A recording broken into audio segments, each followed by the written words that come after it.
Okay, students. Now let us see the duties of director. டைரக்டரோட duties, அதாவது அவங்களுக்கு இயக்குனர்களுக்கு உள்ள கடமைகள் என்ன? இந்த இயக்குனர்களினுடைய கடமைகளை collective duties of directors, general duties of directors, specific duties of directors அப்படின்னு 3 வகையாக கொடுத்துருக்குறாங்க. Directors act as agents of the shareholders and act as the trustees of the company. Trustees of the shareholders. இயக்குனருங்கிறவங்க ஷேர்ஹோல்டர்ஸோட பங்குதாரர்களாக இருக்கிறாங்க, அதே நேரத்தில் பொறுப்பாண்மையராகவும் செயல்படுறாங்க.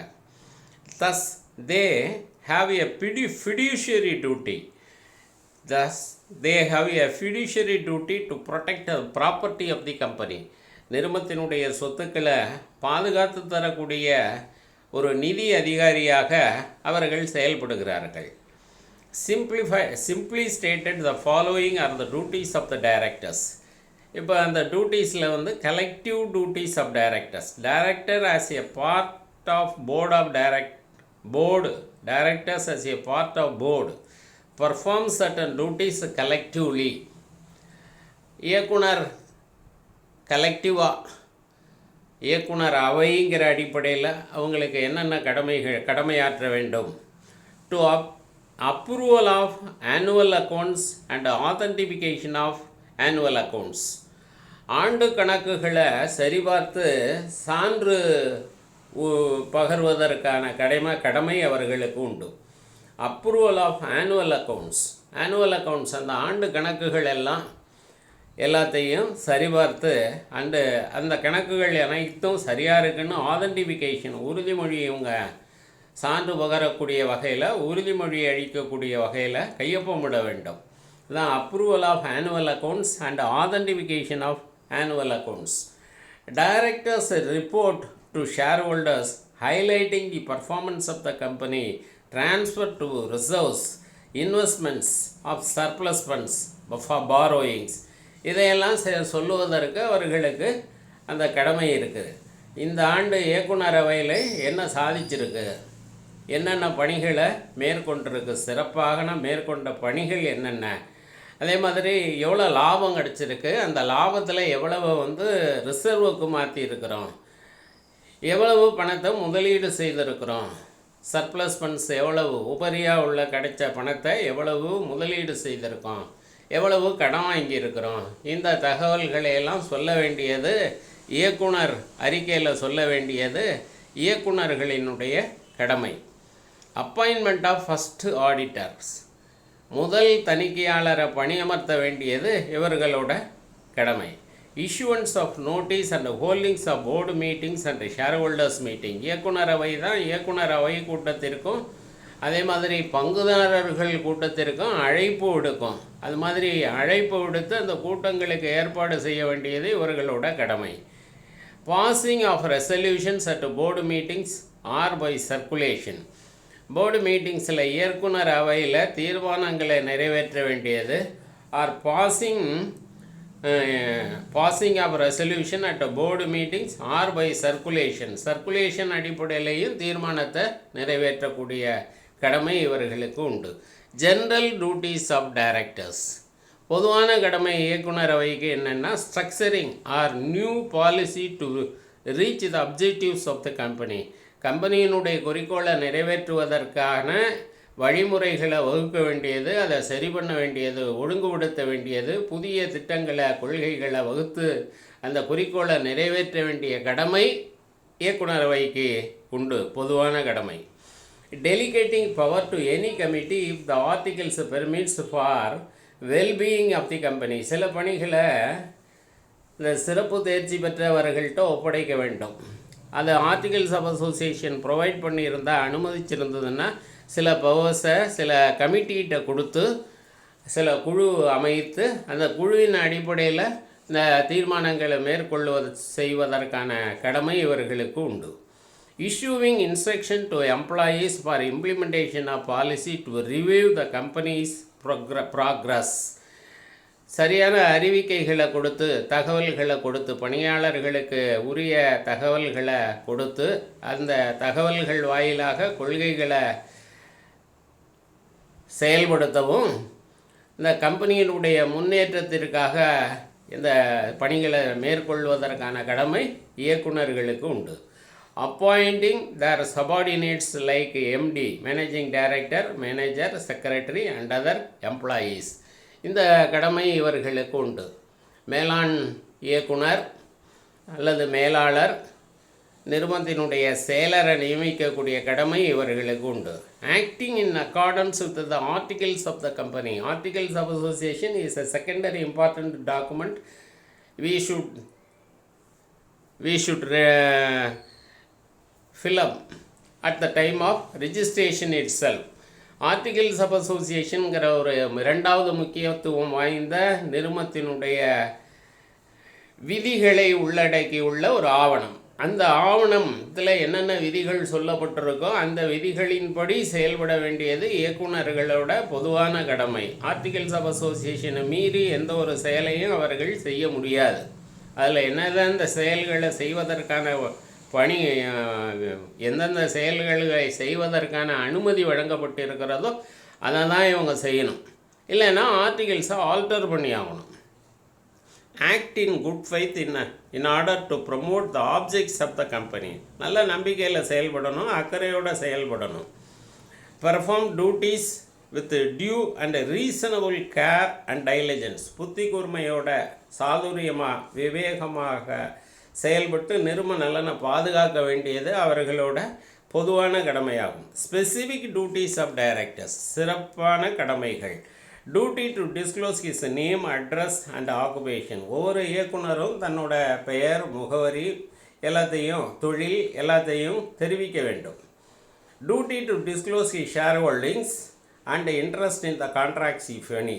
அவர் எவ்வளோ பங்குகள் இயக்குனர்கள் வாங்கியிருக்காங்கங்கிற தகவல்களை கொடுக்கணும். அதே மாதிரி கம்பெனி மேற்கொள்ளக்கூடிய ஒப்பந்தங்கள், யாரோட கம்பெனி ஒப்பந்தம் பண்ணுறதோ அந்த ஒப்பந்தம் செய்து கொண்ட நபரோட இவருக்கு ஏதேனும் உறவு இருந்ததுன்னா அதை மற்ற இயக்குநர்களுக்கு தெரிவிக்க வேண்டும். தெரிவிக்காமல் அமைதி காத்துட்டால் அது தவறானதாக கருதப்படும். Duty to disclose his shareholdings and interest in contract. அந்த ஒப்பந்தத்தில் அவருக்கு ஏதாவது இன்ட்ரெஸ்ட் இருந்தால், ஒப்பந்தம் யாரோட மேற்கொள்கிறோமோ அவரோட ஏதேனும் உறவு முறை சொந்தம், நெருங்கிய சொந்தம் இருந்ததுன்னா அதை முன்கூட்டியே அவர் தெரிவித்து விட வேண்டும். Duty to hold minimum qualification shares within 2 months after his appointment. இவர் பதவியேற்ற 2 மாதத்துக்குள்ளர அந்த கம்பெனியினுடைய பங்கு தகுதியை பெற்றிருக்க வேண்டும்.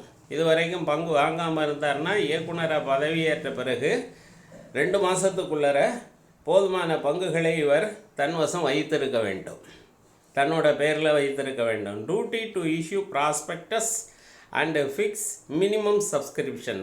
தகவல் அறிக்கையை வெளியீடு செய்வதற்கான டியூட்டி உங்களுக்கு உண்டு, கடமை உண்டு.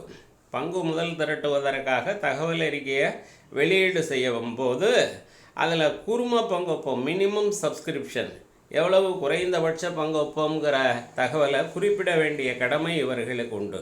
Duty to take care that prospectus shall not contain any false or misleading statement.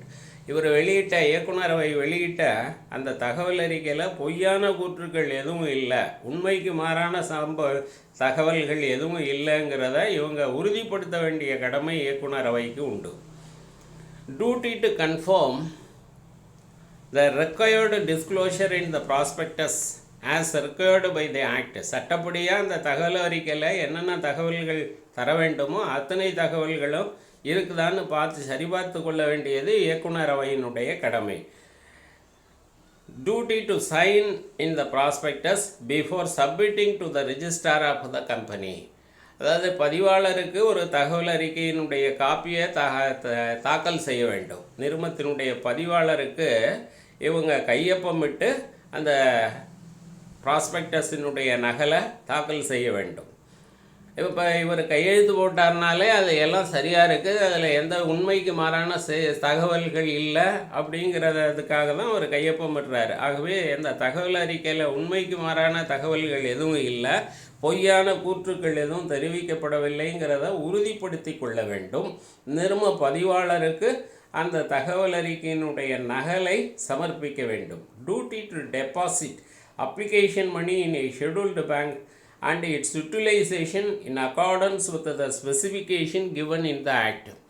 அதாவது பங்குகளில் முனைமத்தில் வெளியீடு செய்திருந்தா முனைம பணத்தை தனியாக ஒரு கணக்கில் டெபாசிட் பண்ணணும். அது மட்டும் இல்லை, அந்த அப்ளிகேஷன் அமௌண்ட்டைய பங்கு விண்ணப்ப பணத்தைய ஷேர் அப்ளிகேஷன் அமௌண்ட்டைய வங்கியில் ஒரு கணக்கு திறந்து அந்த கணக்கில் தான் எல்லா பணத்தையும் டெபாசிட் பண்ணியிருக்கணும். அந்த பணத்தை இயக்குனர் அவை கையில் வச்சுக்கக்கூடாது. Duty to file return of allotment of securities with the registrar. பங்குகளை ஒதுக்கீடு செய்த பிறகு அந்த தகவல்களை பங்கு ஒதுக்கீட்டு தகவல்களை கம்பெனியினுடைய நிறும பதிவாளருக்கு தர வேண்டிய கடமை, சிறப்பு கடமை இவர்களுக்கு உண்டு. Duty to arrange for making payment of dividend declared. இவங்க அறிவித்த அந்த பங்காதாயத்தை வழங்குவதற்கு, பங்குதாரர்களுக்கு அறிவித்த பங்காதாயத்தை வழங்குவதற்கான அதிகாரம், வழங்குவதற்கான கடமை, விரைவாக வழங்குவதற்கான அந்த கடமை இவர்களுடையது. Duty to forfeit and transfer of shares. பங்குகளை ஒருபிழப்பு செய்வதற்கும் பறிமுதல் செய்வதற்கும் பங்குகளை மாற்றி கொடுப்பதற்கான அதிகாரம், கடமை இவர்களது கடமையாக கருதப்படுகிறது. அதே மாதிரி duty to file all the reports and resolutions as required by the act with the registrar of companies. கம்பெனியில் வெளியிடக்கூடிய அறிக்கைகள், கம்பெனி கூட்டங்களில் இயற்றப்பட்ட தீர்மானங்களினுடைய நகல், இது அனைத்தையும் சட்டப்படியாக குறிப்பிட்ட நாளைக்குள்ளர நிறும பதிவாளருக்கு இவர்கள் அனுப்பி வைக்க வேண்டும்.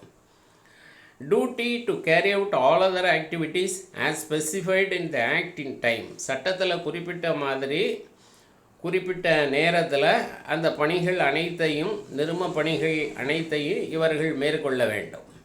Duty to call on extraordinary general body meeting if necessary. ஏதேனும் சில முக்கிய பிரச்சனைகளுக்காக, அவசர பிரச்சனைகளுக்காக தீர்மானம் நிறைவேற்ற வேண்டியிருந்தால் அந்த அவசர கூட்டத்திற்கு, சிறப்பு கூட்டத்திற்கு, பங்குதாரர்களின் சிறப்பு கூட்டத்திற்கு, எக்ஸ்ட்ராடினரி ஜெனரல் பாடி மீட்டிங்க்கு அழைப்பு எடுக்க வேண்டியது இவர்களது கடமை. Duty to call statutory and annual general meeting of the company. அதே மாதிரி இவங்களுக்குள்ள இன்னொரு முக்கியமான கடமை என்னென்னா, ஆனுவல் ஜெனரல் மீட்டிங்க்கு இவங்க ரெடி பண்ணணும், அதற்கான அழைப்பை விடுக்கணும், ஸ்டாச்சுட்டரி மீட்டிங். அது மட்டும் இல்லை, அதே மாதிரி ஆனுவல் ஜெனரல் மீட்டிங்க்கு, ஸ்டாச்சுட்டரி மீட்டிங்கிறது தனி, அது சட்டப்பூர்வமான கூட்டம். கம்பெனி ஆரம்பிக்கிறப்ப தொடங்கிய 6 மாதத்தில் நிகழ்த்த வேண்டிய கூட்டம். அதன் பிறகு ஒவ்வொரு ஆண்டு கூட்டத்திற்கும் annual general meeting of the shareholders, அதை ஆண்டு பொதுக்கூட்டத்திற்கு இவங்க ஏற்பாடு செய்ய வேண்டியது, அந்த கூட்டத்தை கூட்ட வேண்டியது இவர்களுடைய கடமையாகும். Now let us see the liabilities. இதையும் பார்த்துருவோம். liabilities of directors. டைரக்டரோட பொறுப்பு என்னது? liability to outsiders, liability to company, criminal liabilities of directors. குற்றவியல் பொறுப்புகள் 3 வகையில் கொடுத்துருக்குறாங்க. இதை பார்த்துருவோம். liability to company, இயக்குனர் அவையினுடைய லைபிலிட்டி, நிறுமத்திற்கு அவர்களோட பொறுப்பு என்ன? அதே மாதிரி லைபிலிட்டி டு அவுட்சைடர்ஸ், 3ஆம் நபருக்கு, கம்பெனிக்கு தொடர்பில்லாத 3ஆம் நபருக்கு அவருக்கு என்னென்ன லைபிலிட்டி, பொறுப்பு என்ன? The directors are not personally liable to outsiders if they act within the scope of the powers vested in them. ஒவ்வொரு இயக்குனரும் தனக்கு கொடுக்கப்பட்ட அதிகாரத்துக்குள்ளே அந்த பணிகளை மேற்கொண்டிருந்தால் அவர்களுக்கு எந்த பொறுப்பும் கிடையாது. அதிகாரத்தை மீறி அவர்கள் செயல்பட்டிருந்தால் அதனால் ஏற்படக்கூடிய விளைவுகளுக்கு, அதனால் ஏற்படக்கூடிய நட்டங்களுக்கு 3ஆம் நபர்களுக்கு அவர்கள் பொறுப்பேற்க வேண்டும். The directors are not personally liable to outsiders if they act within the scope of powers vested in them. அவங்க அதிகாரத்துக்குள்ளர அவங்க செய்திருந்தாங்கன்னா பர்சனலாக எந்த விதமான பொறுப்பும் இயக்குனர்கள் ஏற்றுக்கொள்ள வேண்டியதில்லை. அதிகாரத்தை மீறி ஏதேனும் செயல்களில் ஈடுபட்டிருந்தாங்கன்னா அந்த பொறுப்பு அவர்கள் தனிப்பட்ட முறையில் ஏற்க வேண்டி வரும். The general rule in this regard is that wherever an agent is liable, those directors would be liable. But where the liability would attach to the principal only, the liability is the liability of the company. அதுதான் சொல்கிறாங்க. அதாவது இயக்குனர் தன்னோட அதிகார வரம்பை மீறி செயல்பட்டு இருந்தால் அந்த இயக்குனர் தனிப்பட்ட முறையில் பொறுப்பேற்க வேண்டி வரும். அதிகார வரம்பை மீறி செயல்படலை, ஆர்டிகிள்ஸ் ஆஃப் அசோசியேஷன் அனுமதித்திருந்த செயல்களில் ஈடுபட்டு அதனால நஷ்டம் ஏற்பட்டிருந்தால் அது கம்பெனிக்கு இழப்பாக கருதப்படும். கம்பெனி அதை பொறுப்பேற்றுக்கொள்ளும். The directors are personally liable to third parties of contracts in the following cases. மூன்றாம் நபருக்கு இயக்குனர் தனிப்பட்ட முறையில் பொறுப்பேற்க வேண்டி வரும். எப்போ என்னன்னா, they contract with outsiders in their personal capacity. அவங்க தங்களோட சொந்த பெயரில் இயக்குனர் ஒப்பந்தத்தை மேற்கொண்டு இருந்தாங்கன்னா அதுக்கு அவங்க தான் பொறுப்பு. They contract as agents of an undisclosed principal. கம்பெனியோட பெயரை தெரிவிக்காமல், கம்பெனியினுடைய முகவராக ஒப்பந்தங்களில் பங்கேற்காமல் தனித்த முறையில் அவர்கள் ஒப்பந்தத்தை மேற்கொண்டு அதனால் ஏதேனும் விளைவுகள் ஏற்பட்டால் அதற்கு அவர்களே பொறுப்பாக வேண்டும். They enter into contracts on behalf of prospective company. பொதுவாக ஒப்பந்தங்களில் ஈடுபடுறப்ப நிறுமத்தினுடையத்திற்காக தான் அவங்க நிறுமம் பெயரை சொல்லி நிறுமத்திற்காக தான் அவர்கள் அந்த ஒப்பந்தங்களில் கையொப்பமிட வேண்டும். When the contract is ultra vires the company, அந்த ஒப்பந்தம் செல்லுபடி ஆகலை அப்படின்னு சொன்னால் அதற்கு பொறுப்பேற்க வேண்டும். In default of the statutory duties, the directors shall be personally liable to third parties in the following cases. இயக்குனர்கள் பணி செய்யும்போது இயக்குனர்களோட சட்டப்பூர்வமான கடமையிலிருந்து அவங்க தவறிட்டாங்கன்னா அவர்கள் தனிப்பட்ட முறையில் அந்த தவறுக்கு பொறுப்பேற்க வேண்டி வரும். மிஸ் ஸ்டேட்மெண்ட் இன் ப்ராஸ்பெக்டஸ், அதாவது பங்கு முதல்ல திரட்டுவதற்காக பொதுமக்களுக்கு ப்ராஸ்பெக்டஸை இஷ்யூ பண்ணுறாங்க. அந்த ப்ராஸ்பெக்டஸை இஷ்யூ பண்ணுறப்ப அதில் எந்த விதமான பொய் தகவல்களும் இல்லாமல் பார்த்து கொள்ள வேண்டியது இயக்குனர்களோட சட்டப்பூர்வமான கடமை. அதில் பொய் தகவல்கள் இருந்ததுன்னா அதற்கு அந்த இயக்குனர் அவை தான் பொறுப்பு. மிஸ் ஸ்டேட்மெண்ட் இன் ப்ராஸ்பெக்டஸ். இர்ரெகுலர் அலாட்மெண்ட்டை முறையாக செய்யணும். ஷேர் அலாட்மெண்ட்டை பங்குகள் விண்ணப்பங்கள் வந்த பிறகு பரிசீலனை செய்து அந்த பங்குகளை ஒதுக்கீடு செய்கிறப்ப முறையான ஒதுக்கீடு எப்படி பங்குகளை ஒதுக்கீடு செய்யணும்னு சட்டத்தில் குறிப்பிடப்பட்டு இருக்கிறதோ அதன்படி பங்குகளை ஒதுக்கீடு செய்ய வேண்டும். அதன்படி இல்லாமல் தன்னுடைய விருப்பத்திற்கு தகுந்தாற போல் அவங்க ஒதுக்கீடு செய்தாங்கன்னா அதற்கு அந்த இயக்குனர் அவை பொறுப்பேற்க வேண்டும். Irregular allotment. Failure to repay the application money if the minimum subscription is not received. ஒரு குறிப்பிட்ட அளவு பங்கு விண்ணப்ப பணம் பெற வேண்டும் இந்த கம்பெனி. அதுக்கு பேர் தான் மினிமம் சப்ஸ்கிரிப்ஷன். குறைந்தபட்சம் விண்ணப்ப பணமாக பெற வேண்டிய தொகை மினிமம் சப்ஸ்கிரிப்ஷன். அந்த மினிமம் சப்ஸ்கிரிப்ஷன் வந்த பிறகு தான் இவங்க அலாட்மெண்ட்டாக ஆரம்பிக்கணும். மினிமம் சப்ஸ்கிரிப்ஷன் வரலைன்னு சொன்னால் ஷேரை அலாட் பண்ண முடியாது. அப்போ என்ன செய்யணும், வாங்கின அப்ளிகேஷன் மணியை திருப்பி கொடுத்துடணும். அப்போ அப்ளிகேஷன் மணியை திருப்பி கொடுக்காமல் இருந்தாங்கன்னா அவங்க இயக்குனர் அவை சட்டத்தை மீறியதாக கருதி அவர்களுக்கு அந்த பொறுப்பு உண்டு, தண்டனை அவர்களுக்கு உண்டு. Failure to repay the application money if the allotment of shares and debentures is not dealt in on the stock specified in the prospectus. அதாவது பங்கு ஒதுக்கீட்டை முறையாக செய்யவில்லை அப்படின்னு சொன்னால், தகவல் அறிக்கையில் குறிப்பிட்ட மாதிரி பங்கு ஒதுக்கீட்டை செய்யலை, முறைகேடாக ஒதுக்கீடு செய்யப்பட்டு இருக்கிறது அப்படின்னு சொன்னால், failure to repay the application money, தகவல் அறிக்கையில் பங்கு ஒதுக்கீடு முறையற்ற வரையில் செய்திருந்தாலும் அவர்கள் அதற்கு பொறுப்பேற்க வேண்டும். அதே மாதிரி தகவல் அறிக்கையில் குறிப்பிட்ட வகைப்படி குறிப்பிட்டுள்ளவாறு பங்கு விண்ணப்ப பணம் பங்கு ஒதுக்கீடு செய்யலைன்னு சொன்னால் அந்த அப்ளிகேஷன் மணியை ரீஃபண்ட் பண்ணி ஆகணும். குறிப்பிட்ட நாட்களுக்குள்ளே ரீஃபண்ட் பண்ணி ஆகணும். அந்த அப்ளிகேஷன் பண்ணியை ரீஃபண்ட் பண்ணலை அப்படின்னு சொன்னாலும் அதற்கு அவர்கள் பொறுப்பேற்க வேண்டும். லயபிலிட்டி டு கம்பெனி, கம்பெனிக்கு நிறுவனத்திற்கு அவர்கள் என்னென்ன பொறுப்புகளை சுமக்க வேண்டியிருக்கிறது. வேறு they have acted ultra-vires the company, அவங்களோட பணி நிறுத்தப்பட்டா, அல்ட்ராவயர்ஸ் செல்லாததாகிவிட்டா, அப்போ என்ன பொறுப்பு? For example, where they apply the funds of the company to objects not specified in the memorandum of association or when they pay dividend out of capital. Memorandum of அசோசியேஷனுங்கிற ஆவணத்தில் சொல்லாத பணிகளை எல்லாம் இவர்கள் செய்திருக்கிறாங்க. அதே மாதிரி பங்காதாயம் முதல்லேருந்து வழங்கியிருக்கிறாங்க, லாபம் இல்லாமல் முதல்லேருந்து வழங்கியிருக்காங்க. கேபிட்டல்லேருந்து பங்காதாயம் வழங்கக்கூடாது, பங்காதாயம் லாபத்திலேருந்து தான் வழங்கணும்.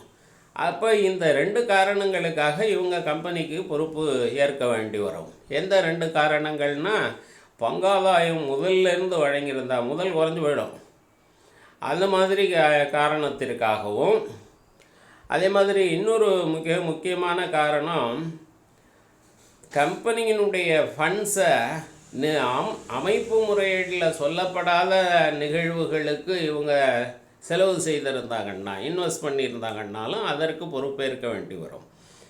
வேர் there is a breach of trust, நம்பிக்கையின்மையாக செயல்பட்டுருக்காங்க, சொத்துக்களை பாதுகாக்க வேண்டிய பாதுகாவலர் அதற்கு மாறாக செயல்பட்டிருக்கிறார் அப்படின்னா அதுக்கு அவங்க பொறுப்பேற்க வேண்டும். Directors being the trustee of the company, they should discharge their duties in the best interest of the company. நிறுவன நலனுக்காக தான் அவங்க காரியங்களில் செயல்களில் ஈடுபட வேண்டும்.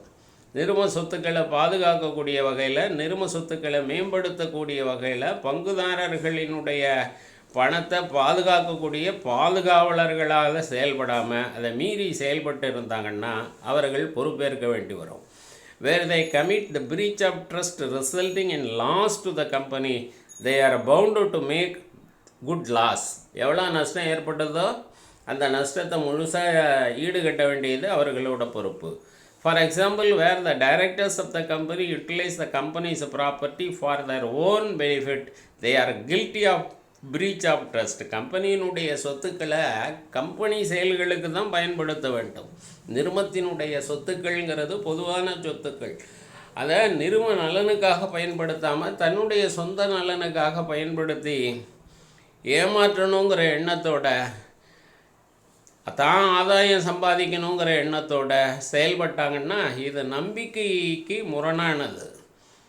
இந்த சொத்துக்களினுடைய பாதுகாவலருங்கிற அந்தஸ்திலேருந்து இவங்க மாறி செயல்பட்டுருக்காங்க, அதற்கு அவர்கள் பொறுப்பேற்க வேண்டும்.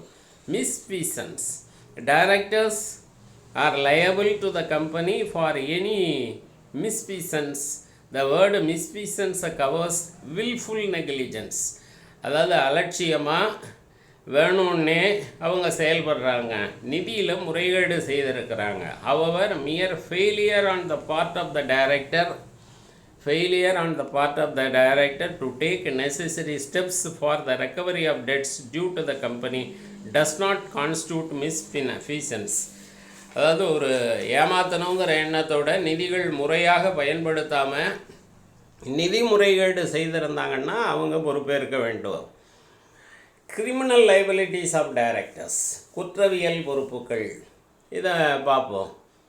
Directors will be liable with a fine and imprisonment or both for fraud of non-compliance of any statutory provisions in the following situation. இயக்குநர்களை பொறுத்த வரைக்கும் அவங்க செய்த அந்த தவறுகள் சட்டத்தின்படி அந்த தவறுகள் குற்றம்னு நிரூபிக்கப்பட்டால் இயக்குநர்களை பொறுத்த வரைக்கும் அவங்களுக்கு அபராதம் விதிக்கப்படலாம், சிறை தண்டனை விதிக்கப்படலாம், அல்லது இரண்டும் சேர்த்து வழங்கப்படலாம். சட்ட விதிகளுக்கு முரணாக செயல்படக்கூடிய இயக்குநர்களுக்கு இந்த மாதிரியான குற்றவியல் தண்டனைகள் வழங்கப்படலாம். there is misstatement in the prospectus, தகவல் அறிக்கையில் பொய்யான கூற்றுகள் இருந்தால் அவங்களுக்கு தண்டனை உண்டு.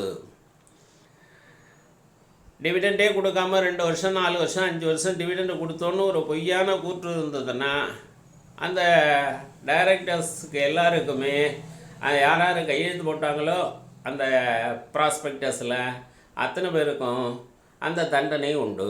There is failure to file return on allotment with the registrar. பங்குகளை ஒதுக்கீடு செய்தோன்னே பங்கு ஒதுக்கீடு பற்றிய தகவல்களை நிறுவனத்தினுடைய பதிவாளருக்கு தெரிவிக்க வேண்டும், தாக்கல் செய்ய வேண்டும், ஃபார்மில் தாக்கல் செய்ய வேண்டும். அதை தவறிட்டாங்கன்னா அது அவர்களுடைய குற்றவியல் பொறுப்பாக கருதப்படும். There is failure to give notice to the registrar for conversion of shares into stock. பங்குகளை பங்கு தொகுப்பாக மாற்றலாம். மாற்றிய பிறகு நிறுவனத்தினுடைய பதிவாளருக்கு தகவல் தெரிவிக்க வேண்டும்.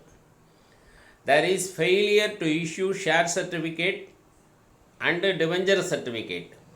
There is failure to give notice to the registrar for conversion of shares into stocks.